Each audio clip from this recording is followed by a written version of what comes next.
Lettre 4. Moi, le Christ. Dans mon amour pour vous, je viens vous résumer tout ce que j'ai perçu pendant mon illumination dans le désert et tenté d'enseigner aux Juifs en Palestine il y a 2000 ans. Certains moments de ma vie terrestre sont relatés dans les 3 lettres précédentes. Si vous les avez lus, vous savez qu'il est primordial pour votre bien-être de retenir que je ne dicte pas ces lettres pour enseigner et confirmer ce que mes disciples ont dit, eux qui fondèrent une religion basée sur ma vie et mes enseignements qu'ils appelèrent le christianisme. Le christianisme est une religion formelle qui, par pur opportunisme, a conservé de nombreuses croyances juives contraires à la vérité spirituelle de notre source de l'être. Quel rapport peut-il bien y avoir entre verser du sang et l'esprit universel? Comme vous l'avez certainement déjà compris, mon enseignement depuis le début de ma mission sur Terre en Palestine reflète toujours la plus haute vérité spirituelle de l'existence. Il n'a rien à voir avec la logique et les concepts purement humains. Aussi, je répète et j'insiste, si, il y a 2000 ans, mon personnage sur Terre était celui de Jésus, le motif de ma présence, la présence christique qui imprègne ces lettres, est d'atteindre les âmes sensibles et inspirées afin qu'elles apprennent à faire appel à l'aide divine lorsque les temps d'horreur s'abattront sur le monde.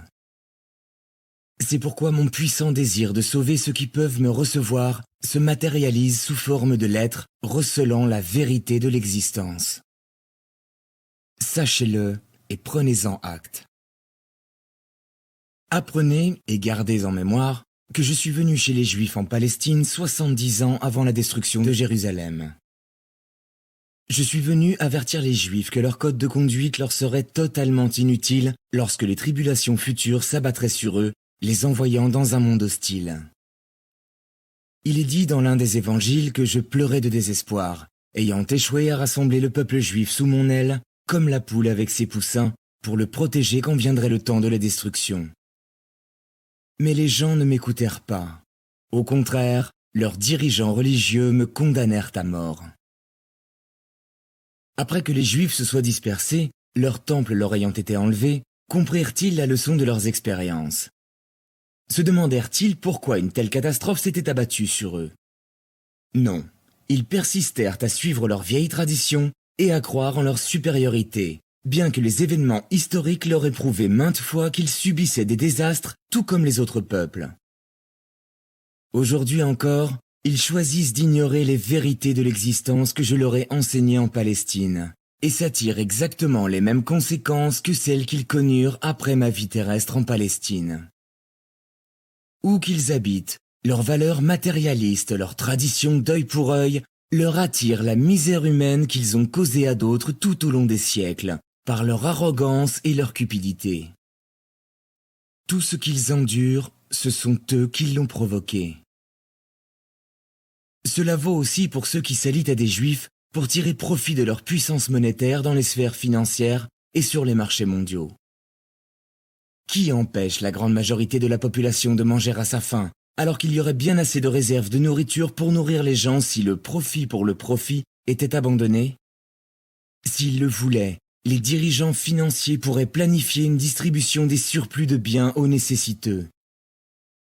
Ils constateraient alors que l'univers entier répondrait par des bénédictions, que l'économie mondiale fleurirait et que la paix s'établirait dans le monde.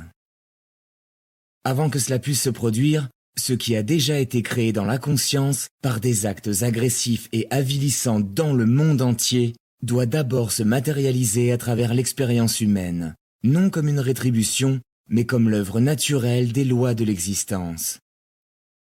Soyez-en certains, les pays qui résistent à la malveillance des autres ne font que résister aux conséquences de leurs propres semences de conscience et d'actes passés.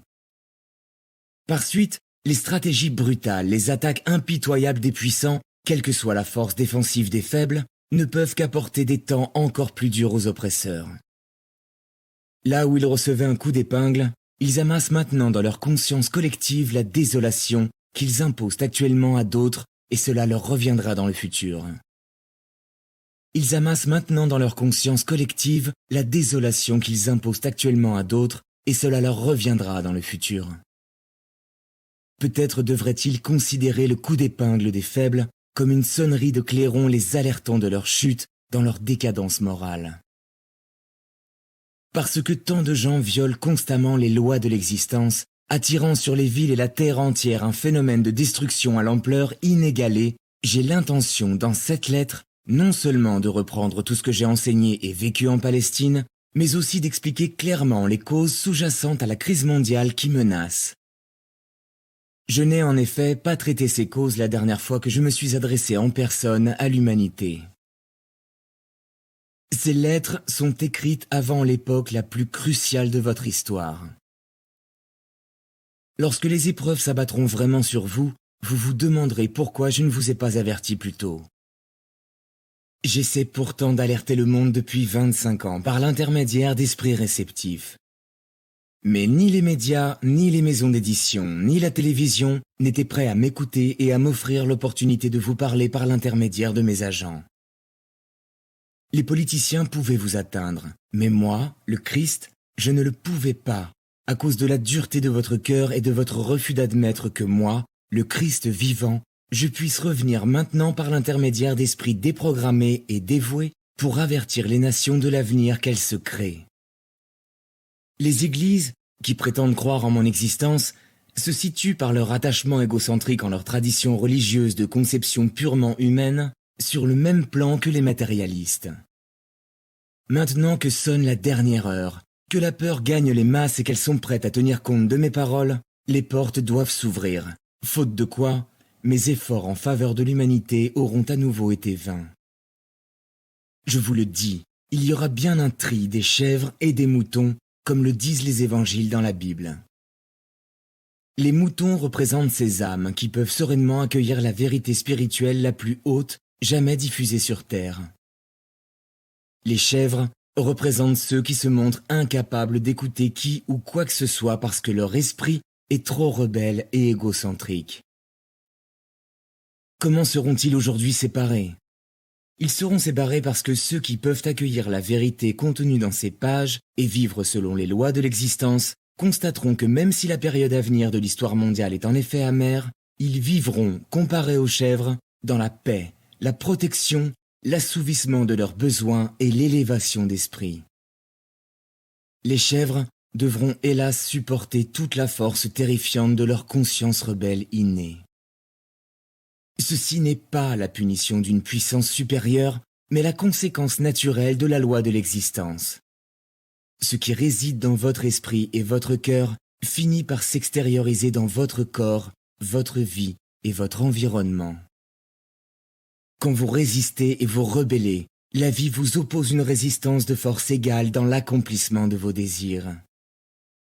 Je me suis depuis longtemps élevé jusqu'aux fréquences les plus hautes de vibration de la conscience, dans les royaumes célestes, et je suis la conscience divine elle-même individualisée.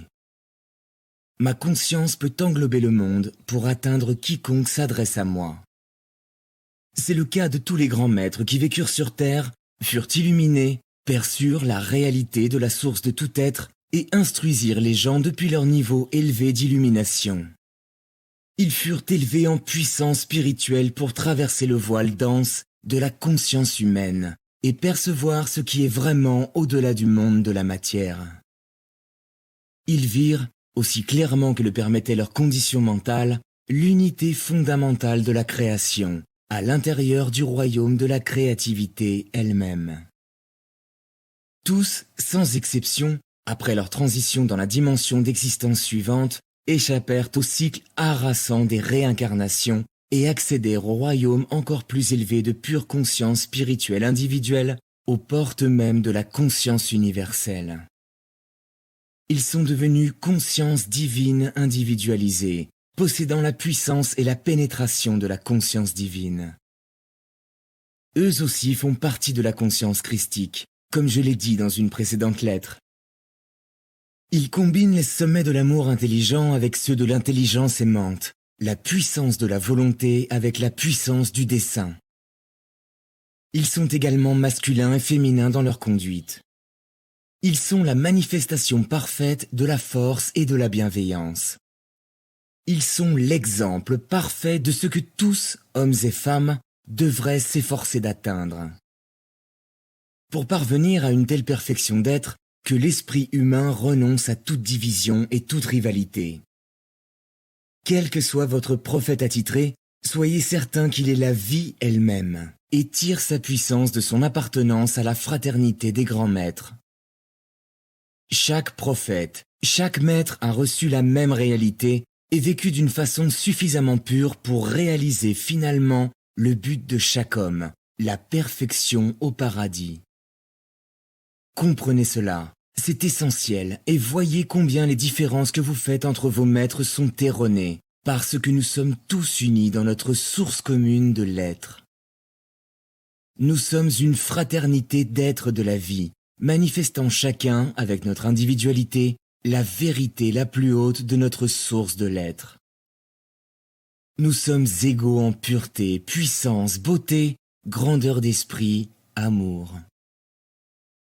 Par conséquent, vous, les moutons de toute conviction religieuse, qui avez suffisamment développé la compréhension spirituelle de votre unité fondamentale dans votre source de l'être, cherchez rapidement à vous rassembler dans une même fraternité, dans vos villes et pays, et reliez-vous à vos frères spirituels du monde entier, sans vous préoccuper de tout ce qui se passe dans le monde extérieur.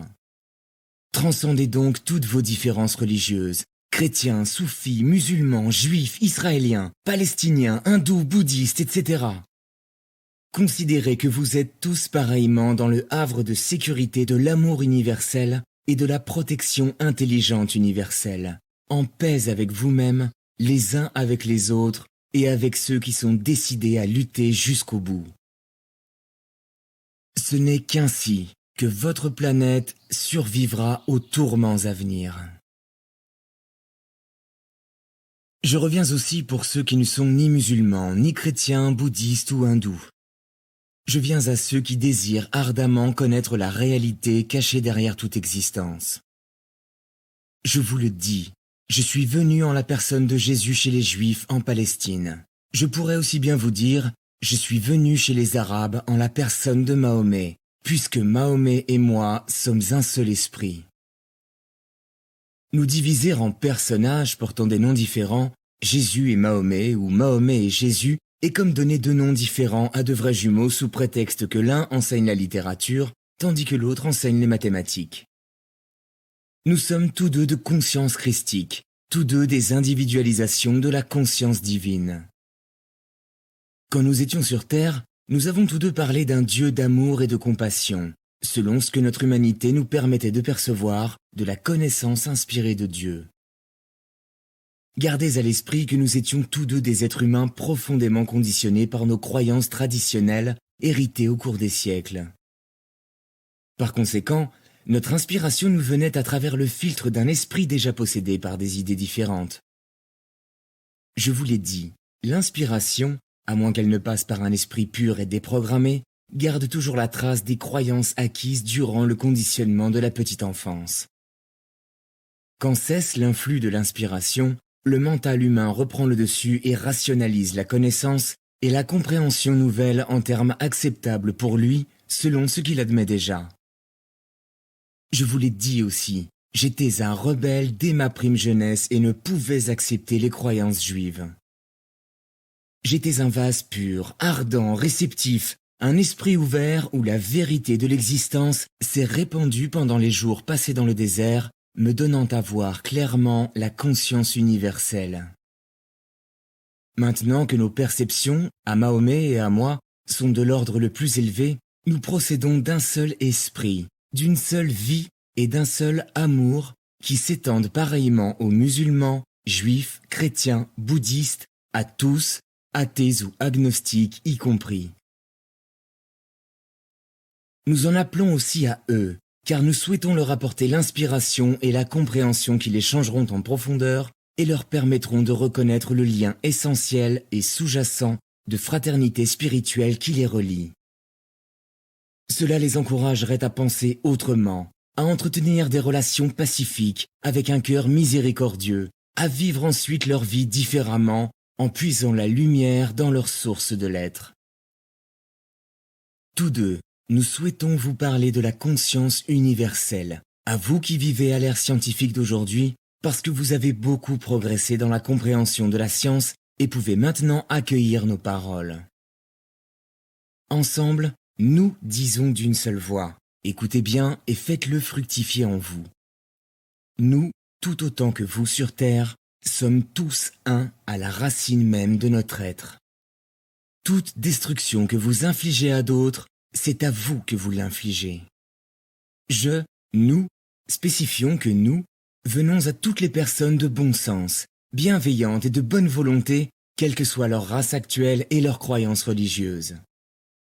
Nous vous embrassons, nous vous aimons, nous vous enveloppons tous dans le manteau de protection et de sécurité de notre conscience. Nous sommes conscients de vos problèmes actuels sur Terre. Nous sommes conscients du conflit séculaire entre le judaïsme et l'islam, mais cette mésentente ne nous concerne pas. Vos querelles ne nous troublent pas. Pourquoi mettez-vous en péril votre propre bien-être, votre félicité à venir en vous querellant pour des idées qui n'ont aucun sens et donc aucune valeur? En réalité, vous adhérez à la religion de votre choix parce que, du fond du cœur, vous cherchez tous la source de votre être, bien que vous appeliez la source de l'être par des noms différents. Nous avons tous deux conscience des efforts entrepris par certains juifs pour vivre une vie juste et certains musulmans pour vraiment révérer et vénérer Allah tout au long du jour, attribuant à sa grandeur qui œuvre à travers eux leurs entreprises et leurs réussites. Certains chrétiens aussi font des efforts, absorbés par leur croyance de salut par le sang de Jésus. Vous tous, vous vous efforcez d'atteindre le bien, mais vous n'y arriverez jamais tant que vos croyances respectives vous divisent. Lorsque le maelstrom d'agression mutuelle de l'actuelle conscience mondiale sera complètement épuisé, assurément, le jour viendra où musulmans, juifs, chrétiens, bouddhistes, hindous se réuniront, renonçant à leurs divergences en matière de croyances religieuses. Ils formeront un seul peuple. Ils rendront grâce à la conscience divine de laquelle ils tirent leur être et de laquelle leur parviendront à l'infini toutes les bénédictions futures, annonciatrices de vie belle, inspirée et respectueuse d'autrui. Ensemble, vous reconstruirez sur de vieilles fondations et direz « Ne laissons plus jamais une telle scission se produire entre les peuples car maintenant, nous savons qu'à la racine de notre existence, nous sommes vraiment un. Quand je fais souffrir quelqu'un d'autre, j'affaiblis aussi la vie divine en moi et ma propre souffrance s'ensuit. Nous, ainsi que la fraternité en la conscience christique, sommes aussi parfaitement conscients des efforts entrepris par les bouddhistes, hindous, disciples du Tao, adeptes spirituels des Philippines ou toute autre secte et discipline religieuse de chaque pays, dont le but est de parvenir, même momentanément, à l'équilibre de la source universelle de l'être. Nous sommes conscients de vous tous. Nous vous englobons tous dans notre amour, notre compassion et notre sollicitude universelle. Vous êtes tous importants à nos yeux, nonobstant vos croyances, car à la base de votre être, vous êtes tous un. Vos âmes s'unifient dans la conscience divine. Tous, vous êtes unifiés dans votre source de l'être. Si vous recevez une goutte de pluie dans la paume de votre main, diriez-vous de la gouttelette de pluie dans votre main, séparée ainsi du reste de la pluie, qu'elle est différente dans son être, sa composition chimique, la qualité de sa pureté ou sa force, du reste de la pluie qui tombe tout autour de vous? Vous pourriez même teinter votre gouttelette en vert, mais diriez-vous pour autant de la gouttelette verte qu'elle est entièrement différente du reste de la pluie qui tombe autour de vous? Vous qui êtes sensé, réceptif, qui avez le cœur bon, sincère et vrai, répondrez « Non, la goutte n'est pas différente ». Sa qualité et son essence sont exactement pareilles au reste de la pluie. La seule différence est que de la teinture verte, rouge ou bleue y a été ajoutée. Elle a donc quelque chose en plus par rapport à la pluie qui tombe autour de nous, mais la gouttelette de pluie dans la paume de ma main reste essentiellement identique à la pluie. Vous tous, qui que vous soyez, quelle que soit votre couleur de peau, la chevelure qui orne et protège votre tête du soleil, la forme de votre crâne, celle de votre corps, votre langue, vos pensées, votre vocabulaire, vos faits et gestes motivés par vos croyances et vos pensées, vous tous, malgré vos différences physiques et vos différences de conscience, vous êtes tous exactement pareils les uns aux autres, de même qualité, engendrés par la même source de l'être. Vous avez le même potentiel infini, les mêmes capacités spirituelles infinies en tout point. Les seules différences entre chacun de vous, arabes musulmans, juifs russes, chrétiens américains, bouddhistes tibétains, hindous indiens, viennent des additifs qui vous ont été injectés à la naissance et résultent de votre génétique, elle-même issue de votre lignée et de votre race, votre environnement, votre éducation, vos ressources familiales, modestes ou considérables, votre instruction et les circonstances de votre vie. Mais ces additifs sont tous superficiels. Ils masquent la réalité que vous appelez votre âme, tout comme la teinture masque la vérité de la goutte d'eau dans la paume de votre main. Votre âme est directement issue de la conscience divine et reste immaculée et pure, unie à toutes les autres âmes dans la conscience divine, malgré tous les additifs qui l'ont recouverte et dissimulée depuis la naissance. Comprenez aussi que chacun naît avec des aptitudes humaines diverses, afin d'utiliser les additifs reçus à la naissance. Les aptitudes humaines dont chaque âme se sert dépendent du progrès spirituel qu'elle a accompli dans des vies précédentes. Certaines personnes se sortent elles-mêmes de profonds abîmes d'adversité, de dépression et de désespoir et s'élèvent jusqu'à inspirer grande confiance et respect, exerçant une forte influence sur les gens. D'autres tombent de hauteurs vertigineuses de prospérité, de richesse, d'opportunités et de talents, dans des abîmes de désespoir et de dépression, dans la drogue, le meurtre, le viol et autres crimes. Néanmoins, malgré la façon dont vous avez exploité, ou non, vos opportunités ou vos malheurs, votre être et votre potentiel à tous restent fondamentalement, par essence, les mêmes.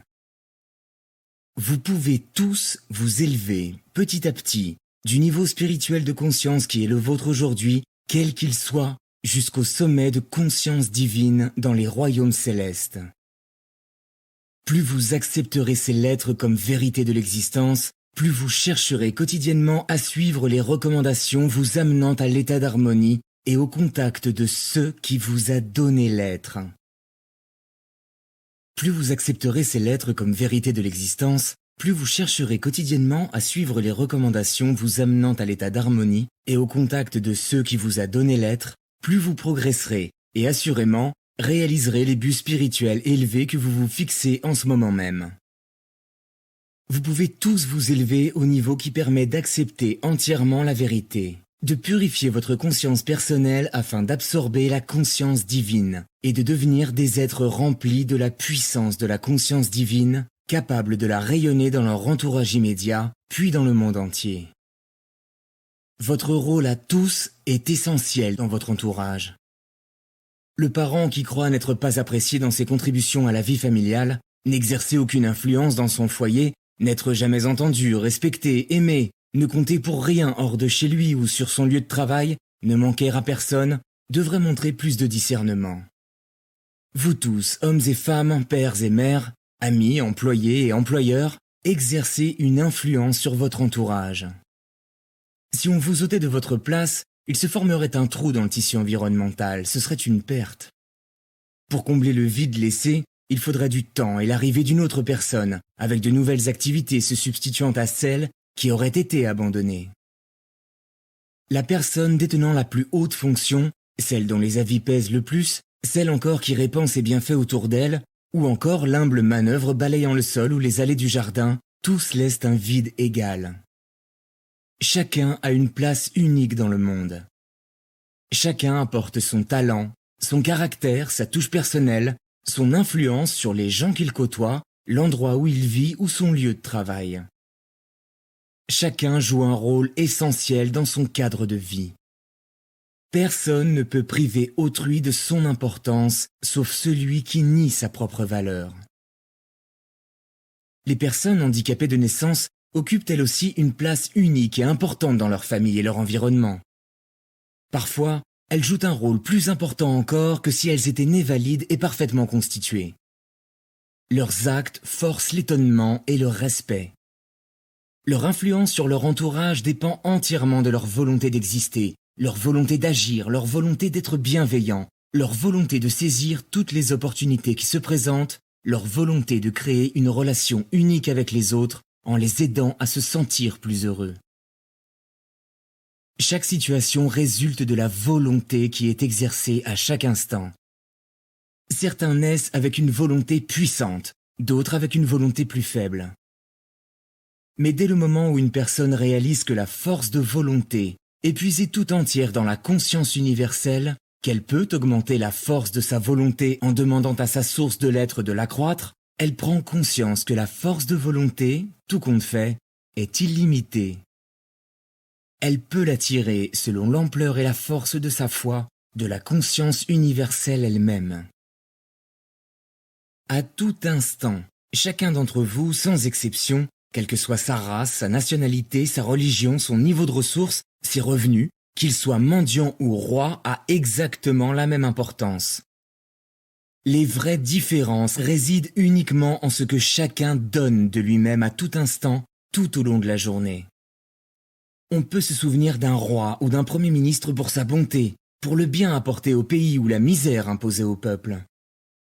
De même, un homme né dans une famille pauvre, qui n'a pas développé ses capacités au plus haut point, mais qui a servi avec le plus grand dévouement son entourage, recueillera tout autant l'hommage de sa famille et de ses amis. Dans la vie suivante, il récoltera ce qu'il aura semé, tout comme le roi ou le premier ministre.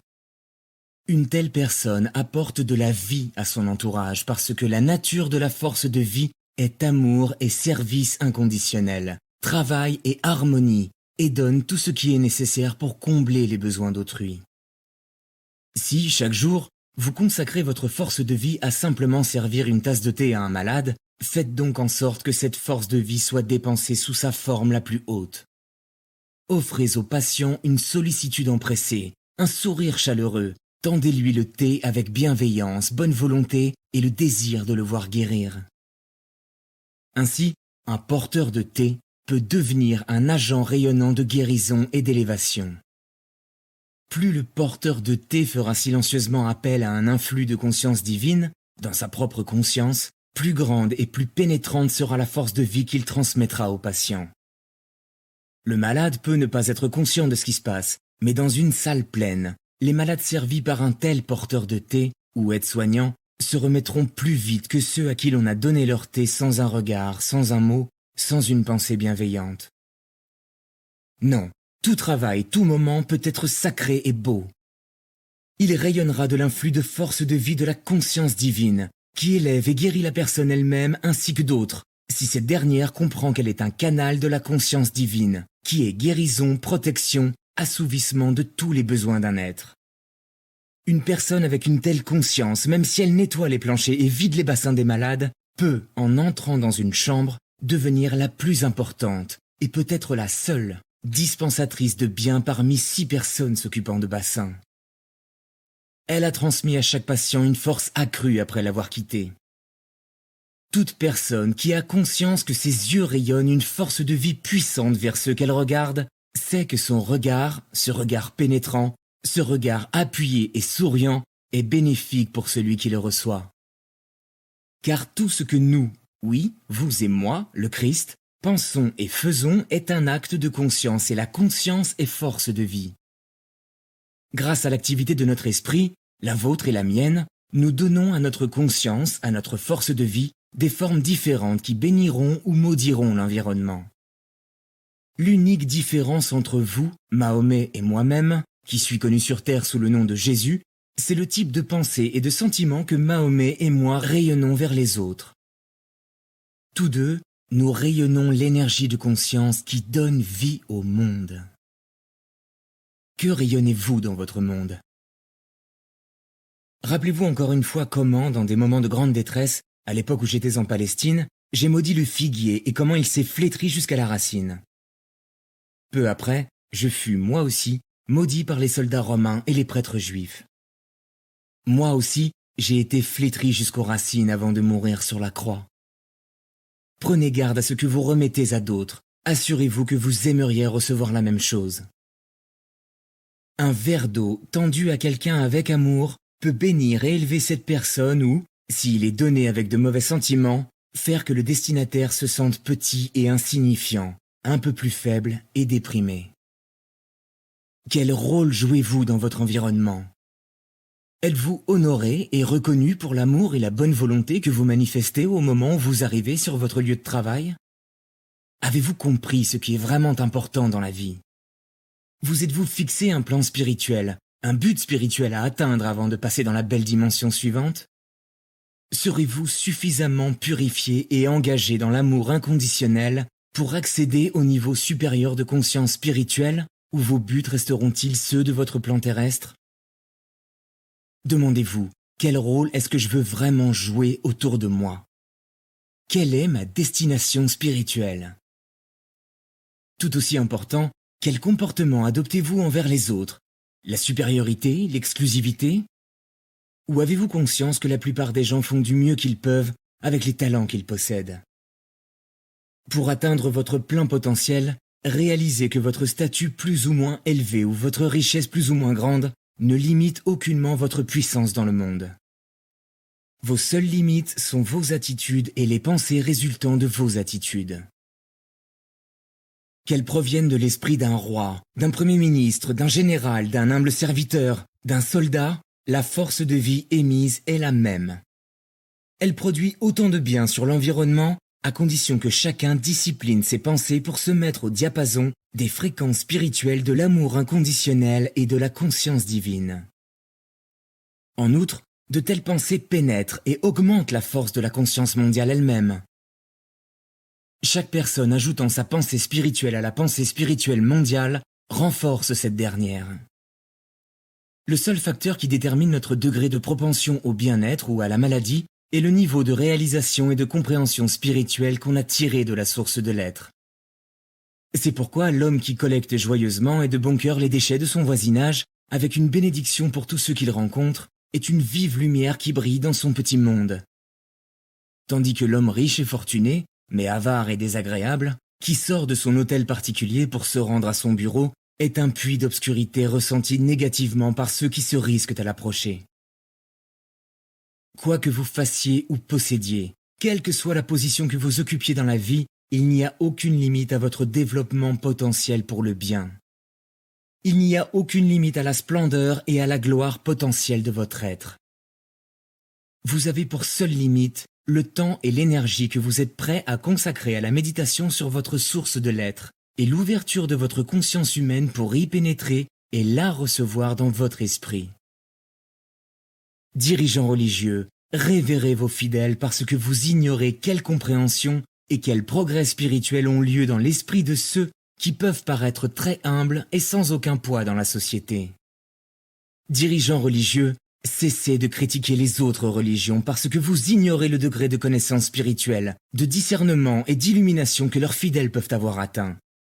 Dirigeants religieux, prenez conscience que vous n'êtes vous-même spirituellement avancé que dans la mesure où votre perception personnelle de la réalité l'est. Si vous n'avez aucune perception de ce qui est derrière le voile de votre monde matériel, vous pouvez être religieux, mais vous n'avez pas de conscience spirituelle. Voilà le véritable idéal, la vraie aspiration, le but le plus élevé, comprendre et vivre la réalité qui se trouve derrière et en toute chose et leur confère leur être individuel. Vous pouvez appeler la réalité Dieu, Allah, Jéhovah, l'intelligence infinie, l'esprit divin, la conscience divine ou le Tao. Tous ces noms signifient la source de votre être, vos origines créatrices. Vous ne pouvez avoir d'aspiration plus haute que ceci. Comprendre et vivre la réalité derrière et en toute chose qui donne, maintient, soutient toute existence individuelle. Voilà le but que tout maître illuminé venu sur Terre vous a présenté.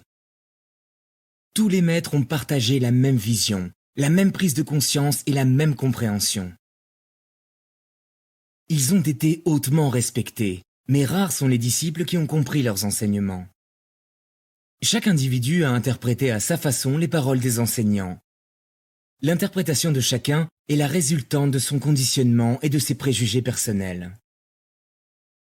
Dans votre vie, gardez constamment à l'esprit qu'à chaque instant, vos mots et vos actes ont non seulement une portée sur votre vie future, mais qu'ils affectent aussi les gens avec lesquels vous interagissez à tout moment.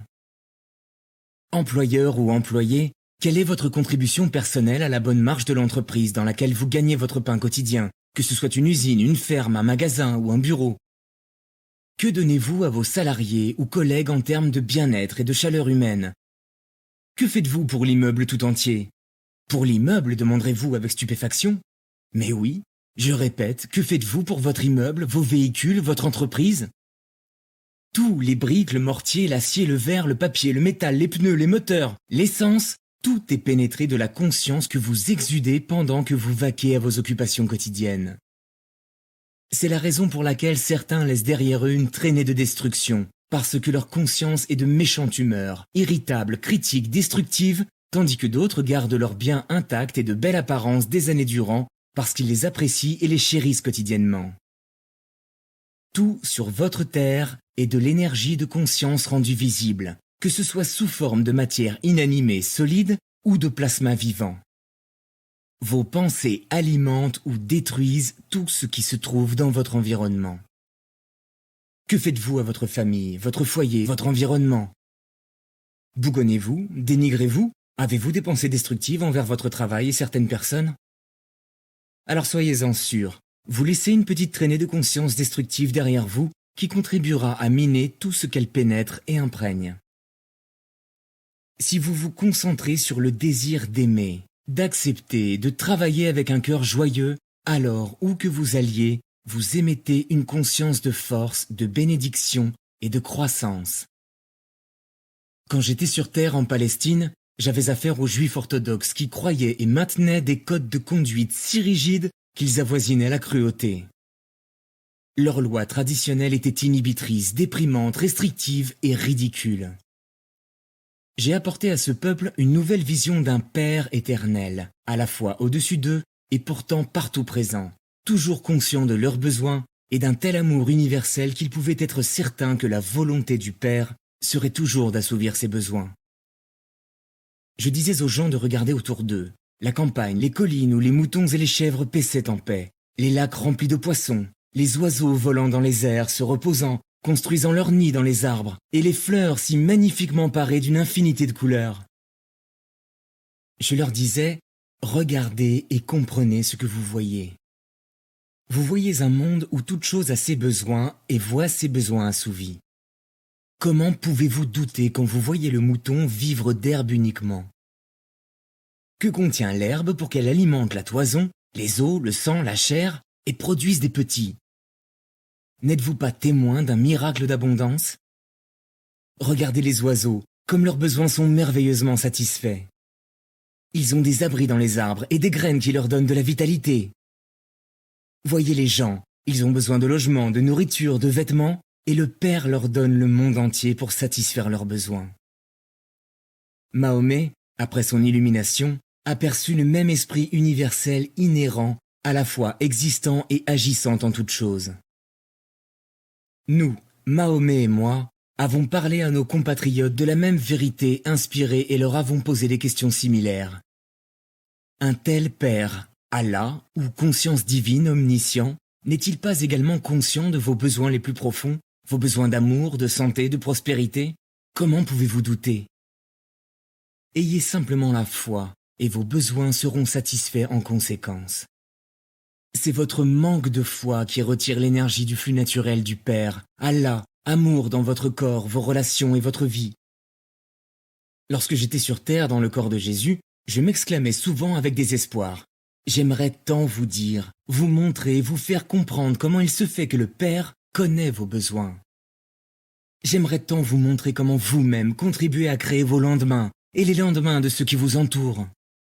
Si seulement je pouvais vous aider à voir que vous récoltez vraiment ce que vous semez. Si seulement vous pouviez voir la vérité de l'existence comme je l'ai vue dans le désert, en Palestine.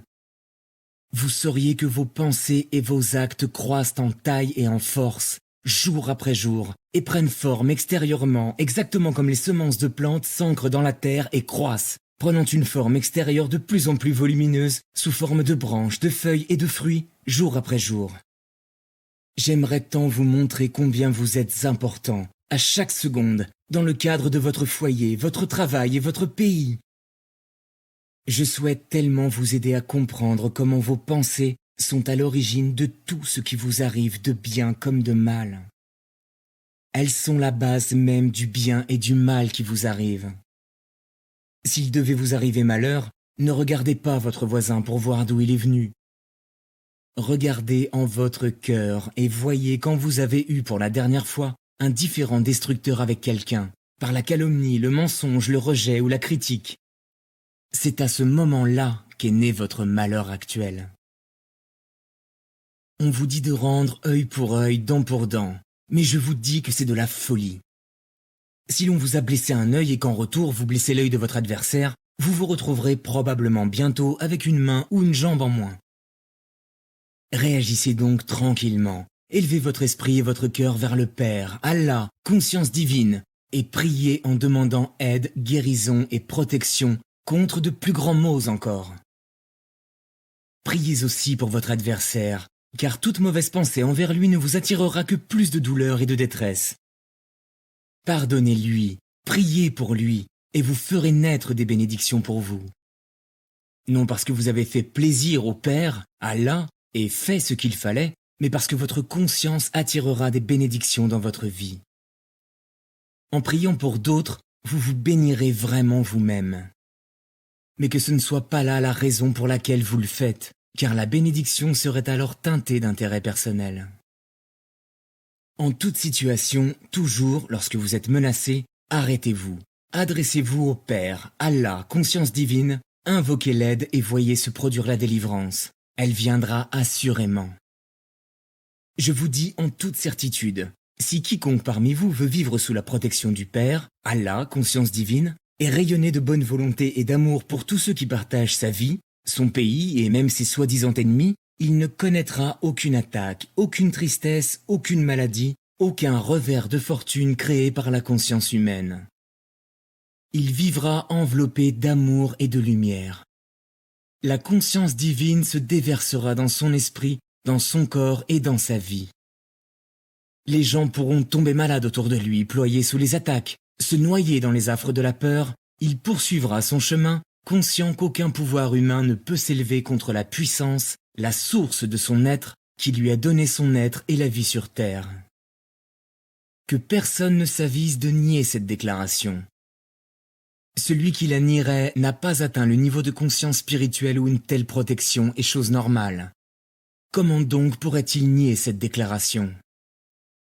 J'adresse la même vérité à ceux qui ont atteint le niveau de conscience spirituelle percevant l'universalité du Père, Allah, conscience divine, et son amour débordant, rayonnant vers tout un chacun. De tels adeptes spirituels s'efforcent de vivre cet amour et de le rayonner. Ils confirmeront avec joie que je déclare ici la vérité. Ils éprouvent la protection miraculeuse, la satisfaction de leurs besoins et savent qu'ils peuvent se détendre au soleil de la bienveillance et de l'amour Père, Allah, conscience divine. Ils acceptent aussi avec joie que cette conscience divine, quelque nom qu'on lui donne, Dieu, Yahvé, l'absolu, l'infini, Allah, reste toujours la conscience divine universelle omniprésente, malgré les diverses appellations qu'utilisent les différentes nations. Ils ont atteint ce niveau de réalisation spirituelle dès qu'ils perçoivent que derrière toute couleur, tout langage, toute croyance, tout acte, les peuples et la création elle-même sont teints à la racine de leur être. Dans l'équilibre de la conscience universelle, l'homme et la fourmi partagent les mêmes origines. Voilà la véritable liberté. La seule liberté. Tant que vous ne pouvez réaliser et accepter que votre source de l'être en vous, au-dessus et autour de vous, peut effectivement affluer dans votre esprit et votre corps en réponse directe à votre prière, vous subirez tous les maux de la conscience terrestre et humaine. Si vous volez, vous serez également volé. Si vous combattez, blessez, estropiez et tuez, vous serez combattu, blessé, estropié et tué en votre corps et ou votre esprit.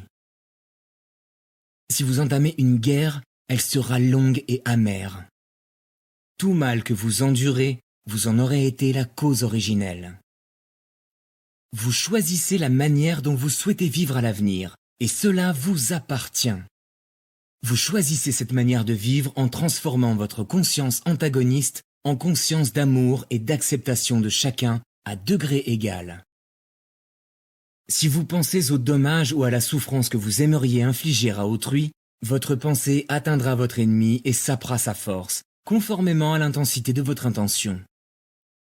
N'allez pas croire que votre pensée s'est dissoute et n'est plus. Elle demeure sous la forme d'une force électromagnétique, se matérialisant avant de revenir vous blesser, vous aussi. Vous pouvez créer beaucoup de dégâts avec vos pensées et sentiments, des dégâts pour les autres et vous-même. Prenez soin de l'usage que vous faites de ces outils de créativité. Tournez-vous à chaque instant vers le Père, Allah, conscience divine, et demandez à être soulagé de toute pensée contraire au véritable amour inconditionnel. Selon la puissance de votre prière et la sincérité de la foi avec laquelle vous élevez votre esprit vers la conscience divine, vos pensées s'imprégneront de renouveau et d'amour. Le sujet que nous abordons maintenant, nous, la fraternité des éclairés, les illuminés dans la conscience christique, est d'une importance vitale pour le monde en général. Nous nous adressons à tous également, chrétiens, juifs, musulmans, hindous, bouddhistes, à toutes les religions et races du monde.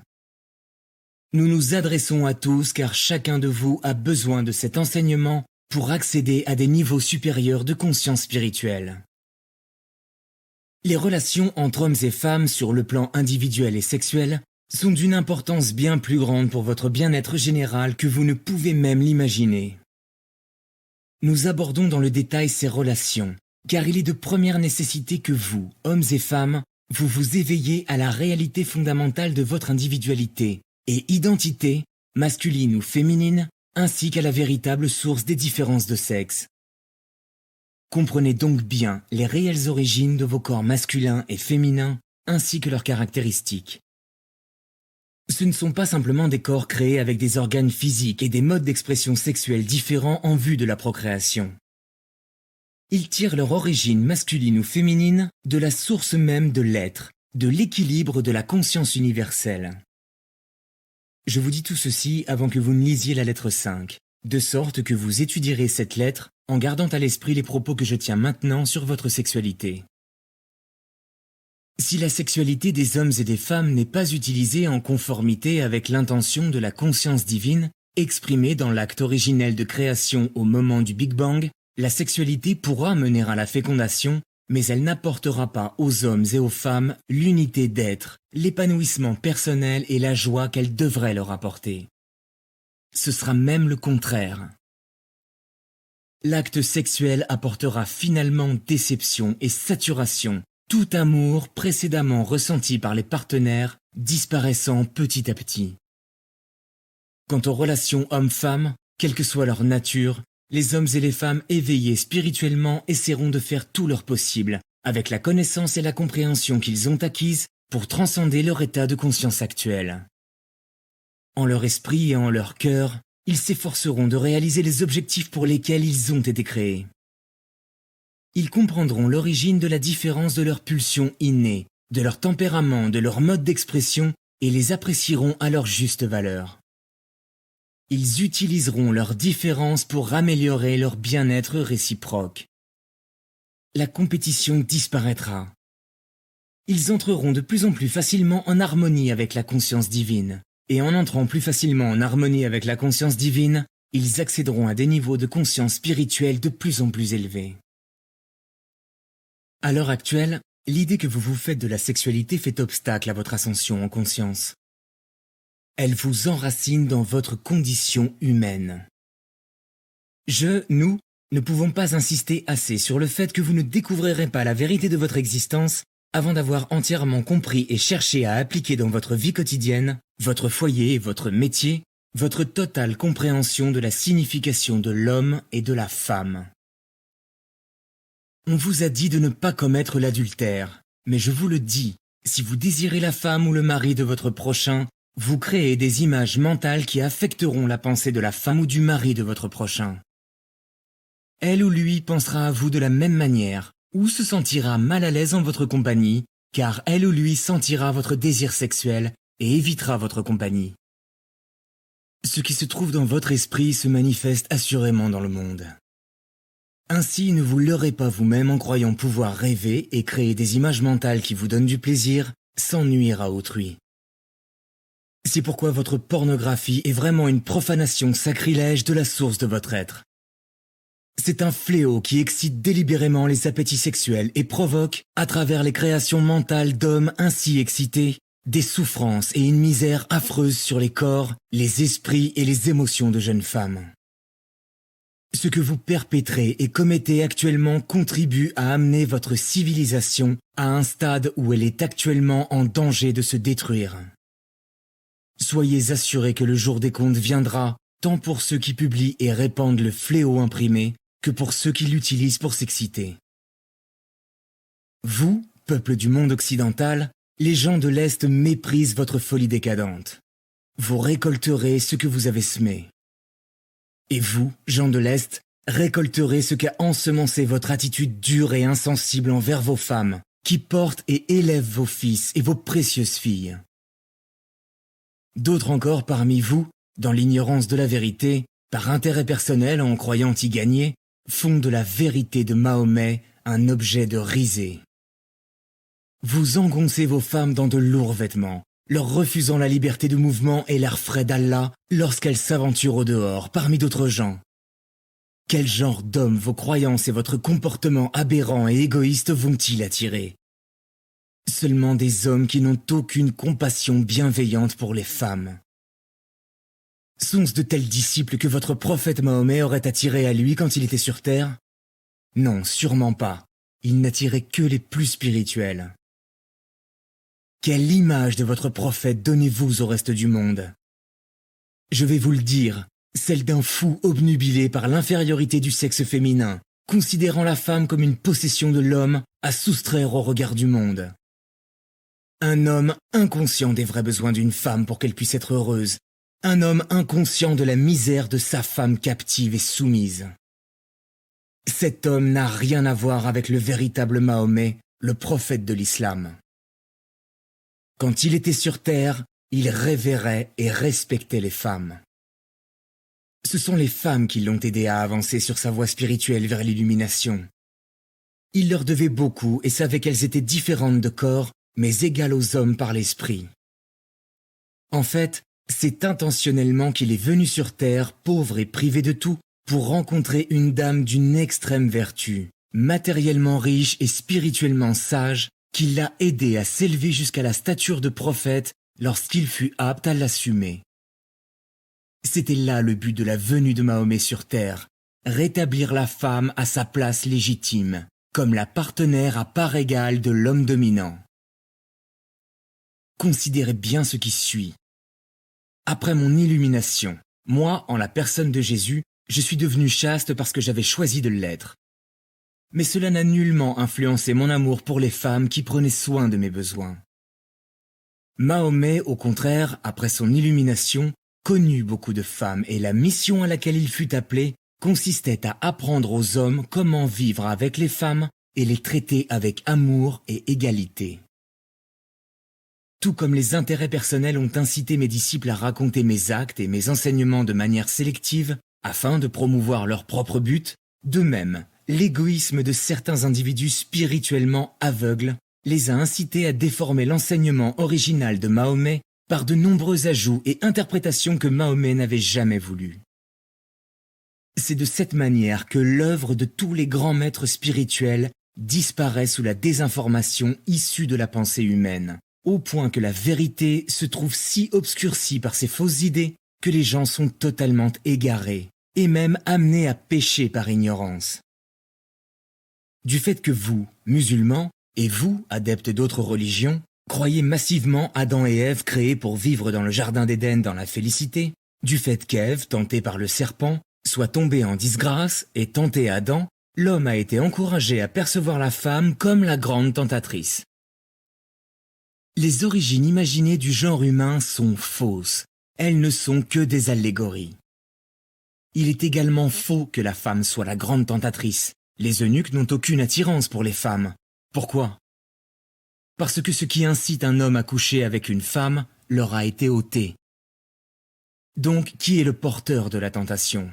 L'homme lui-même qui peut être émasculé, ou la femme dont le corps reste intact malgré tout? L'homme a été créé expressément pour planter sa semence, donc planter la semence il doit à chaque fois qu'il en a l'occasion. La femme a été créée pour recevoir la semence, Autrefois, avant le XXe siècle, les femmes étaient sexuellement endormies jusqu'à ce qu'elles soient séduites par les hommes. Qui est donc la source de la tentation? L'homme, qui éveille et séduit, ou la femme, séduite et éveillée? Au nom de la pureté, l'homme se cache à lui-même sa nature masculine et rend la femme responsable de sa chute. Est-ce là une activité sacrée? Est-elle respectable? Doit-elle se perpétuer? Vous, qui prétendez adhérer à la foi musulmane et vous croyez sans péché, l'esprit pur parce que vous enveloppez vos femmes dans de lourds vêtements pour les protéger de la tentation et empêcher d'autres hommes de voir vos possessions, c'est à vous que nous adressons. Voyez à quel point vos appétits vous induisent en erreur. Vous cherchez à vous protéger de vos désirs humains, mais vous ne faites que les exacerber au point qu'ils finissent par exploser sous une forme virulente, brutale. Nous, disons aux hommes et femmes du monde entier, la vraie pureté est atteinte dès lors que vous pouvez vous entourer de tentations de toutes sortes et cependant rester libre de désirs, garder votre sérénité face aux émotions humaines et rester libre des envies terrestres et du besoin effréné de possession. La pureté sous toutes ses formes transcende tous les appétits physiques terrestres. La pureté est l'aptitude de voir la tentation pour ce qu'elle est, la grossièreté de la pensée et du sentiment qui piège les sens des hommes et des femmes et les pousse à faire des choses impures. Une personne véritablement pure ne désire que l'environnement pur et honnête qui convient à son désir inné d'amour spirituel et à la beauté de son expression personnelle dans tous les domaines de sa vie. Voilà ce qu'est la véritable pureté.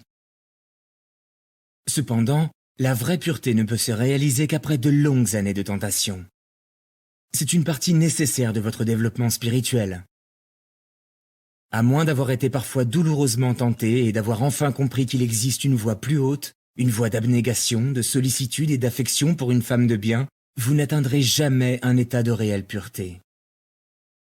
Vous resterez l'esclave de vos désirs et vivrez en lutte intérieure constante. Aussi, affrontez la tentation, renoncez à couvrir vos femmes et cessez de vivre dans des conditions artificielles de pureté illusoire. Hommes et femmes, ôtez plutôt vos habits, vénérez le corps de votre partenaire, cette forme visible et magnifique de la conscience divine intérieure, et éprouvez le bien-être que cette pureté authentique vous apportera. Souffrez de fortes tentations, et surmontez-les. Présentez votre lutte intérieure à la conscience divine et recherchez sa puissance pour vous aider à surmonter votre désir physique, car ce n'est qu'ainsi que vous trouverez la liberté et la paix de l'esprit que vous recherchez au fond de vous-même.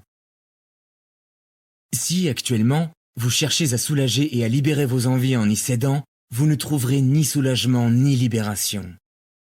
La même envie reviendra plus tard et à nouveau, vous connaîtrez une lutte douloureuse. Si vous cédez à nouveau la lutte se présentera encore plus forte, attendant que vous preniez la ferme résolution de vous maintenir dans la puissance de la conscience divine, jusqu'à finalement surmonter le désir, lorsque vous percevrez la beauté sacrée, la réalité derrière et en toute forme physique. La plus haute spiritualité entre les sexes survient quand l'homme et la femme peuvent rester ensemble, nus et en paix, dans un état de vénération de l'âme, de l'esprit, du cœur et du corps. Dans une telle spiritualité, ils ne ressentent l'un pour l'autre qu'amour et considération pour le bien-être de l'autre. C'est à partir d'un tel amour et d'une telle sollicitude, tendre et pleine de compassion, qu'ils peuvent connaître une union extatique, vécue par bien peu de gens, et, si l'intention y est, ils pourront alors concevoir un enfant d'une incomparable beauté de corps et d'esprit. Dans les siècles à venir, lorsque les gens auront commencé à évoluer spirituellement à chaque niveau de la condition humaine, un tel amour entre les partenaires sera considéré comme normal, et la sexualité égoïste, ne cherchant qu'à satisfaire ses appétits physiques comme cela se produit aujourd'hui, sera considérée comme totalement dégradante, aussi odieuse que le viol. À l'heure actuelle, la plus haute voie spirituelle à suivre sur le plan de la sexualité, c'est de reconnaître et d'accepter que, dans la vie, les hommes et les femmes ont été créés pour accomplir les tâches propres à leur nature fondamentale. L'homme féconde la femme. Sans l'acceptation et le soutien de la femme, l'homme mourrait sans enfant, sans personne pour perpétuer son nom. Par conséquent, l'homme doit traiter la femme comme son égale, même si elle est née pour assumer des responsabilités différentes. Il doit, à chaque instant, lui accorder le plus grand respect, lui donner de l'amour et de la sollicitude pour l'aider à porter ses fardeaux plus facilement, car c'est elle qui donne une forme visible à ce qui est d'abord conçu dans l'esprit. Lorsqu'une femme reçoit le spermatozoïde s'unissant à son ovule au plus intime de son corps, un miracle se crée auquel vous, l'homme, n'avez pas contribué, sinon avec votre sperme dans un moment d'extase, ce qui est votre récompense. Vous ne pouvez que contribuer à maintenir la santé et le bon développement du miracle à qui vous avez donné vie dans le corps de votre partenaire, grâce à votre amour sans faille, plein de sollicitude pour son bien-être, sa santé, la protégeant de tout mal physique ou émotionnel. Voilà en quoi consiste votre responsabilité masculine. Ce n'est qu'ainsi que vous méritez de rester à son côté en tant que père de son enfant. Si vous n'y arrivez pas, vous n'avez aucune valeur en tant que père pour l'enfant, et aucune valeur à vos yeux en tant qu'homme né pour manifester la conscience divine du Père au cours de votre vie humaine. Un homme qui harcèle une femme portant son bébé, qui la traite avec mépris, qui s'adresse à elle en termes grossiers et la brutalise, viole la plus fondamentale des lois de l'existence, selon laquelle hommes et femmes sont unis dans l'égalité de l'état divin. Les femmes aimées, respectées et protégées doivent également respecter, aimer et offrir le rafraîchissement d'esprit et de corps à leur partenaire, nourrissant ainsi sa capacité à faire don de lui-même à sa compagne. Une femme qui ne nourrit pas son partenaire avec sollicitude, tendresse et amour, le prive de la volonté de persévérer face aux difficultés qu'il rencontre dans le monde extérieur. Il ira chercher consolation à une autre source, homme ou femme, boisson ou drogue, où il s'isolera dans son foyer, ce qui ne sera profitable ni à sa partenaire ni à ses enfants. Par conséquent, hommes et femmes ont la même responsabilité, celle de se chérir mutuellement. Tout comme l'homme doit apprendre à canaliser quotidiennement l'aspect père de la conscience divine pour sa famille et son travail, la femme doit apprendre à exprimer l'aspect mère de la conscience divine dans sa vie quotidienne. Ceux qui nient cette vérité se verront refuser l'accès au royaume céleste jusqu'à ce qu'ils élèvent leur sensibilité spirituelle et modifient leur attitude par la prière. Lorsque leur vision s'élèvera au-dessus de la perception humaine du mâle et de la femelle, au-delà de leurs désirs terrestres et de leur égoïsme, vers la réalité, source de leur être, ils échapperont au cycle des réincarnations et accéderont à la joie et la gloire ultime. Si, dans une culture donnée, une femme est considérée comme une possession, l'objet du désir de l'homme, et n'est pas traitée comme son égal absolu, une telle culture n'a pas compris la vraie nature de l'homme et la vraie nature de la femme. L'homme et la femme sont deux moitiés égales d'un tout. Seul et célibataire, l'homme ne manifeste qu'un aspect de sa source de l'être. Seul et célibataire, la femme elle aussi ne manifeste qu'un aspect de sa source de l'être. L'intention divine de la conscience universelle était d'exprimer sa propre totalité dans la création, en individualisant, dans la forme physique, chacun des deux aspects d'elle-même à parts égales, puis de les réunir à nouveau dans la matière afin qu'ils expérimentent l'unité et la totalité de la conscience divine dont ils ont tiré leur individualité. En s'unissant dans l'amour, l'unité d'esprit et de corps, ils découvrent la joie et l'extase de la conscience universelle en équilibre. Ce processus est exposé clairement lettres 5 et 7. Par conséquent, l'union du masculin de l'homme et du féminin de la femme est essentielle pour créer une totalité de la source de l'être. De cette combinaison se forme un enfant complet. Lorsque j'étais dans le désert en Palestine, j'ai d'abord perçu que la nature primordiale de la créativité de la conscience universelle, notre source de l'être, était l'intention. L'intention de créer, de planifier et de concevoir, puis de produire ce concept, le faire croître, le nourrir, le guérir, le protéger et le combler de façon ordonnée. L'évolution de la forme physique et de la conscience de l'homme et de la femme s'est faite dans un but précis, qu'ils fassent tous deux l'expérience de l'intention et de son expression variées à l'infini dans leur vie. Voilà l'action primordiale de la créativité. Sans intention, il n'y aurait aucune création. L'intention infiltre toute l'existence, elle en est l'origine même. L'intention définit la nature de l'acte, aimant ou destructeur. L'homme et la femme ont été individualisés pour formuler et expérimenter l'intention dans leur vie. C'est l'impulsion première de la créativité. L'homme et la femme ont aussi été individualisés pour exprimer et expérimenter la force de volonté. La force de volonté chez l'homme se vit et s'exprime principalement dans l'activité. Dans sa forme primitive, l'homme sort dans son environnement afin d'accomplir son intention. Il revêt donc son habit de chef et d'explorateur. Il a été individualisé pour penser et travailler à réaliser ses buts sans être entravé par les émotions. La force de volonté chez la femme se vit et s'exprime principalement par les sentiments, le besoin de nourrir l'intention originelle, de la porter résolument à terme, à maturité, en entretenant, nourrissant, habillant, réparant, enseignant, protégeant.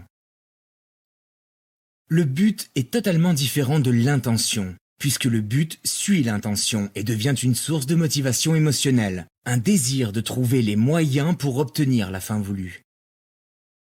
L'intention puissante d'agir devient un objectif sous-jacent à la poursuite de l'existence. Ainsi, pensée et sentiment s'unissent afin de réaliser l'œuvre de création. L'homme est constamment en quête de nouvelles idées, de nouvelles manières d'accomplir ses intentions afin de se donner une raison de vivre. Les intentions de la femme sont le but personnifié. Sensible et constante, elle est prête à faire des sacrifices pour ceux qu'elle aime. Par conséquent, les deux impulsions fondamentales qui résident dans la source de l'être, exprimées sous la forme physique en tant qu'homme et femme, sont interdépendantes. L'une ne pourrait pas survivre sans l'autre. Toutes deux sont nécessaires à la continuité de la création. Du fait de son sens de l'action, de son instinct de chef, l'homme se croit supérieur à la femme, qui est constante et sécurisante pour lui. Mais l'instinct féminin est un instinct d'amour inconditionnel, un instinct qui mérite le plus grand respect et la plus grande considération afin de pouvoir s'épanouir et accomplir son but inné à l'intérieur d'un foyer, dans la paix de l'esprit et la joie. Le rôle de l'homme est de fournir la sécurité physique et les moyens matériels de subsistance de la famille.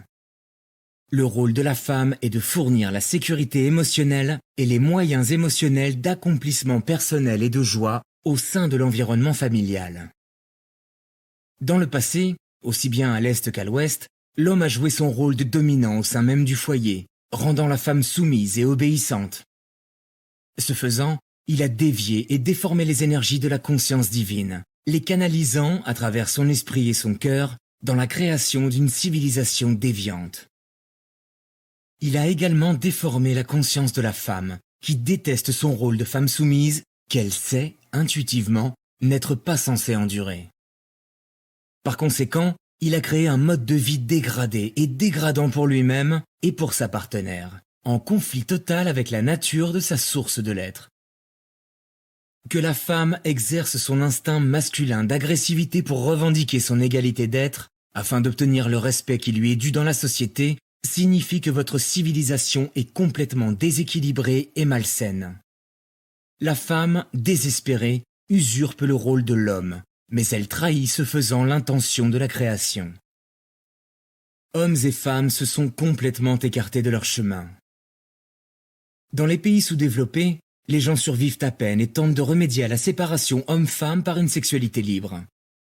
Le résultat, c'est que les hommes et les femmes s'opposent encore plus et s'épanouissent encore moins. Les conflits familiaux créent des tensions, de la misère affective et des séparations, même si les époux vivent sous le même toit. Dans les pays développés, les cabinets des psychiatres sont remplis de gens et d'enfants malheureux qui disent ignorer qui ils sont en réalité et le but de leur vie. Ils consultent des experts qui ne détiennent pas plus qu'eux la réponse. Souvenez-vous aussi que, dans la vie, Chacun, homme ou femme, a des leçons à apprendre, et que seul le sexe et la race auquel la personne appartient permettent cet apprentissage. Que la femme accepte son rôle, donner avec cœur et amour la sécurité à son compagnon, ses enfants, dans la dignité et le respect d'elle-même, et cela du mieux qui lui est possible. Qu'elle reconnaisse combien son rôle, offrir la sécurité émotionnelle, est vital pour la société. Elle offre la colle de l'amour et du bien-être pour unir familles, villes et pays. Lorsqu'elle comprend son véritable rôle et ses véritables objectifs dans la société, qu'elle cherche le meilleur moyen de les mettre en œuvre, elle progresse rapidement sur le sentier de l'amour inconditionnel et parvient aux plus hautes récompenses sur le plan de l'épanouissement personnel et du bonheur. Elle accédera aussi à un niveau supérieur de conscience dans sa prochaine vie, peut-être en tant qu'homme apportant de grands bienfaits à l'humanité. À l'inverse, des hommes spirituellement évolués, parfois des maîtres spirituels, reviennent sur Terre pour travailler la vraie humilité et pratiquer au quotidien leur principe de vie élevé dans l'enveloppe d'une femme qui joue son rôle de mère avec sagesse et prend soin de tous ceux qui ont besoin de ce qu'elle peut offrir. Où donc voyez-vous une inégalité ? Ôtez vos œillères et voyez clairement qu'il n'y a aucune inégalité, rien que des intentions partagées pour exprimer tout ce que vous avez tous deux tiré de la conscience divine, de la manière la plus spirituelle pour atteindre le plus grand bonheur sur Terre. Dans les années à venir, lorsque l'homme et la femme auront évolué spirituellement, si ou quand ils se retrouvent divisés en intentions, ils décideront ensemble d'apporter leurs intentions à la conscience divine Père-Mère en demandant que faire dans ces circonstances, quelle est la meilleure façon d'avancer. Ils recevront des réponses, les accepteront de bon cœur, avec amour et les mettront en commun. Toute divergence entre les réponses sera accueillie avec respect et remise à la conscience divine avec la même requête jusqu'à ce qu'ils parviennent à un accord sincère. Ensemble, l'homme et la femme retourneront demander à la conscience divine comment atteindre au mieux notre but. Ils partageront leurs réponses et demanderont encore, jusqu'à parvenir à une décision qui ne provienne pas uniquement du cerveau humain, mais de la plus haute dimension de créativité, la conscience divine. En travaillant ensemble de cette manière, ils finiront par connaître la félicité de la vraie unité d'âme, d'esprit, de cœur et de corps. L'homme ne pourrait vivre agréablement sans ressentir et exprimer aussi un peu de l'aspect féminin en lui. Il a besoin d'émotions pour se relier à sa femme, ses enfants et ses autres relations, camarades d'école, relations professionnelles, amis. Dénué de sentiments chaleureux, il serait un monstre sans cœur. S'il s'agit d'une vieille âme, il témoigne souvent de beaucoup de chaleur humaine et de sollicitude issue d'incarnations précédentes en tant que femme. Plus il évolue spirituellement, plus ses deux pulsions sexuelles s'égalisent et s'équilibrent en lui. Cela s'applique aussi aux femmes. La femme ne pourrait vivre agréablement sans ressentir et exprimer un peu de l'aspect masculin en elle. Si elle était dénuée de prévoyance intelligente, son foyer partirait à la dérive. Il est possible aussi qu'elle ait eu une forte personnalité d'homme dans une incarnation passée, et se sente mal à l'aise dans le rôle féminin qui la porte à se sacrifier pour autrui. Une telle femme doit prier la conscience divine de clarifier sa vision pour voir que, sans amour pour l'humanité, diriger les gens est une entreprise périlleuse. Lorsque hommes et femmes rééquilibrent en eux les aspects mâles et femelles, ils doivent ensuite transcender leur énergie sexuelle en manifestant l'amour inconditionnel pour tous les êtres humains et en canalisant l'énergie elle-même dans la créativité pure, tels les arts. C'est de tels êtres que sont faits les maîtres, maîtres d'eux-mêmes, maîtres de la créativité, maîtres de la conscience humaine, maîtres de la matière. Malheureusement, aujourd'hui, les hommes et les femmes qui rééquilibrent en eux-mêmes les aspects mâles et femelles manquent de repères et ne savent quels sont leurs buts. Ils ont perdu leur chemin et créent entre eux un commerce factice. Leurs préoccupations corporelles neutralisent en eux la joie et l'épanouissement personnel qu'ils devraient rechercher dans la réalisation spirituelle. Ils resteront malheureux, déchirés par des conflits, tant qu'ils n'auront pas découvert la vérité sur qui ils sont en vérité. À considérer le rôle féminin dans la vie, il apparaît que depuis 100 ans, beaucoup de femmes des pays modernes ont développé un fort pourcentage d'énergie masculine. qu'elles choisissent dès lors avec soin leurs priorités dans la vie. Elles ne sont pas obligées de rester s'ennuyer à la maison, mais elles seront plus heureuses et épanouies si elles mettent toute leur intelligence et leurs aptitudes au service de la création de modes de vie nouveaux et constructifs pour leur famille. Aujourd'hui, elles pourraient ignorer comment y parvenir, mais la méditation attirera dans leur esprit l'inspiration nécessaire pour trouver le meilleur moyen d'exercer leur aptitude à commander et d'utiliser leur talent pour le bonheur de tous. Les hommes qui ont développé une grande capacité d'empathie vis-à-vis des femmes, et des autres hommes aussi, recevront également, dans la méditation suivie d'inspiration, de plus hauts moyens d'expression de leur capacité à diriger sur le plan professionnel et contribuer au bonheur d'autrui. Pourquoi ai-je, avons-nous, traité le sujet des sexes de manière si approfondie ? Cela est rendu absolument nécessaire puisque la guerre des sexes, aussi bien à l'Est qu'à l'Ouest, crée des conditions malsaines sur Terre. Elle encourage l'agression et aggrave la colère et l'hostilité. La liberté sexuelle a généré une crise qui risque d'anéantir le monde, à travers le développement du sida. Tous les virus sont créés par des forces de conscience destructrices. Comprenez que les êtres humains créent leur propre virus. Chaque virus est une impulsion de conscience vivante et destructrice rendue visible. Elle prend pour cible la cible même qui visait l'impulsion de la conscience destructrice au moment où le virus a pris forme. J'ai clairement évoqué cet aspect de l'existence lorsque j'étais sur Terre dans le corps de Jésus. Les Juifs avaient une tradition très rigide qui consistait à laver les coupes avant d'y boire. Je leur ai dit explicitement qu'ils ne devaient pas se soucier de ce qui entrait dans leur bouche, mais bien plutôt de ce qui sortait de leur esprit et de leur cœur, et par suite de leur bouche. À cette époque, la science n'avait pas encore découvert de virus, mais tout le monde s'accordait pour dire que la maladie provenait de l'utilisation d'ustensiles sales pour manger et boire. Cependant, je savais que l'origine des maladies venait du cœur et de l'esprit des gens en état de violente colère. Ensuite, elle se propageait par division des cellules, mais elle portait en elle, à jamais, l'instinct et la conscience qui l'avaient initialement fait naître. Le sida n'est pas un accident. Il a émergé des forces de conscience de satisfaction purement égoïstes et de réactions émotionnelles destructrices entre partenaires sexuels. La haine et la colère exacerbées peuvent conduire les gens à accomplir un acte sexuel qui laisse derrière lui des résidus de maladie dans l'esprit, les émotions et le corps. Parce que l'harmonie du cœur ne motive pas toujours l'acte sexuel entre hommes et femmes, ils connaissent de profondes déceptions et n'en retirent ni soulagement ni épanouissement. Dans un tel cas, l'énergie sexuelle mâle faiblit. Certains la ravivent par des images de perversion sexuelle. Voilà pourquoi l'industrie de la pornographie est devenue si importante dans certains pays. Elle parle aux seuls instincts physiques. De la pornographie viennent l'absence de respect pour la femme, les coïts mécaniques et vides d'émotions, la croissante augmentation des viols, des abus sexuels perpétrés sur les enfants. Les gens qui commettent de telles abominations, de telles cruautés viciées, récolteront assurément les fruits de leurs agissements dans cette vie ou une incarnation future. Ainsi, lorsque des fidèles musulmans condamnent l'Occident pour son laxisme au plan sexuel et ses perversions, ils croient avec raison que les Occidentaux créent des conditions malsaines sur Terre. Ces conditions malsaines ne sont pas envoyées par Allah, elles sont une conséquence naturelle de la violation des lois de l'existence.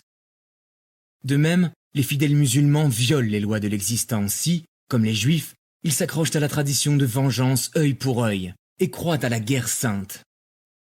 La guerre sainte n'existe pas. Seule existe la réalité du saint pardon et de la sainte réconciliation, qui consiste à traiter son frère, qu'il soit ami ou ennemi, avec amour et compréhension. Aucun de vous ne peut violer les lois de l'existence et espérer entrer dans le royaume des cieux ou au paradis. Les désordres de votre comportement actuel n'ont pas leur place ailleurs que sur terre. Recevez au plus profond de votre conscience notre message. Nous espérons que vous en ferez bon usage au quotidien et vous quittons sur ces paroles. Réunissez-vous par petits groupes, nonobstant vos croyances religieuses, et utilisez les lettres comme ligne de conduite au quotidien. Nous vous le recommandons vivement. Libérez-vous, si vous le pouvez, de votre conditionnement et réunissez-vous en montrant une vraie humilité. Admettez vous y connaître bien peu en matière de vraie spiritualité, mais exprimez combien vous désirez apprendre à enrichir et à spiritualiser votre vie. Beaucoup d'entre vous le savent déjà, vous entrez dans une nouvelle phase de l'histoire mondiale, au cours de laquelle la grande ligne de démarcation ne se fera plus entre riches et pauvres. La véritable démarcation se fera au niveau de la conscience. Il y aura ceux qui entreront dans la conscience spirituelle supérieure, qui rayonneront l'amour, l'acceptation vers tous, frères ou ennemis. Leur but sera de rayonner la conscience divine partout, au quotidien. Et il y aura ceux qui resteront enfermés dans leurs désirs égoïstes, cherchant à dominer les faibles. Ceux-là pourront sembler un temps victorieux, mais vous les verrez finalement échouer. Grande sera leur souffrance dans l'obscurité qu'ils se seront eux-mêmes créés. Ces lettres sont pour vous le seul moyen de quitter l'obscurité pour entrer dans la lumière. Cherchez à élever vos fréquences de conscience spirituelle en rayonnant l'amour vers tous, inconditionnellement. Vous passerez par une lente ascension en conscience qui affectera de manière dynamique votre santé physique et vos conditions de vie matérielles. Vous qui œuvrez avec courage, c'est sur vous que reposera l'élévation de la conscience mondiale. Vous sortirez des tensions à venir forts et motivés et construirez une autre conscience mondiale. Vous établirez les débuts d'un progrès spirituel, technique, économique et d'une paix mondiale pour les siècles à venir. Moi, le Christ, j'ai parlé. Nous, la fraternité des maîtres, nous nous adressons à tous, chrétiens, musulmans, bouddhistes, juifs, hindous, soufis, à toutes les convictions religieuses du monde. Vous tous êtes inclus dans notre amour. Croyez-le, car cela est la vérité.